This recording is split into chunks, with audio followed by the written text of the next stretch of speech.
C'est sûr que tu as déjà entendu parler du royaume Congo, ce vaste empire d'environ 2 millions de kilomètres carrés de territoire, très très célèbre sur le plan historique. Eh bien, le royaume Congo, c'est lui qui a donné son nom au fleuve Congo. C'est aussi lui qui a donné son nom aux deux pays que nous connaissons bien, le Congo-Brazza et le Congo-Kinshasa.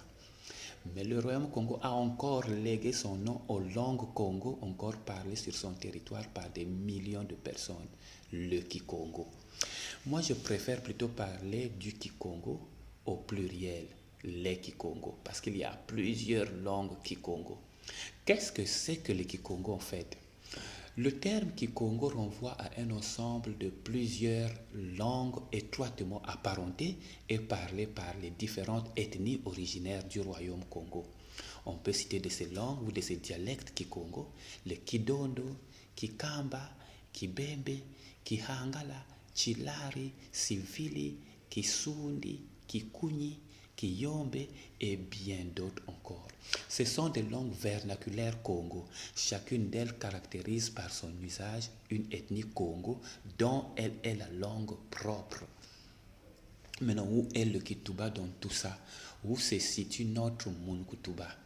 Le Kituba, c'est aussi un Kikongo, mais elle n'appartient à aucune ethnie. Ce n'est pas la propriété d'une ethnie donnée. Le Kituba, c'est un parler simplifié tiré de ces langues Congo. En fait, c'était la langue véhiculaire du royaume Congo. D'ailleurs, une théorie sur la naissance du Kituba prétend qu'elle avait déjà évolué à l'époque du royaume Congo en tant que langue commerciale interdialectale simplifiée. La colonisation est venue trouver le Kituba. Les colons européens, dit-on, l'ont même utilisé dans l'administration régionale. C'est sans doute de cela que lui vient son appellation Kikongo Yalita, c'est-à-dire Kikongo du gouvernement.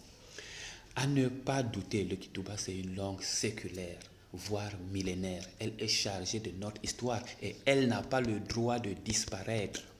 Notre souhait le plus cher est que le Kituba soit enseigné dans nos écoles primaires et secondaires, comme le sont le français et l'anglais, qui sont des langues étrangères. Mais tu peux faire mieux de façon individuelle.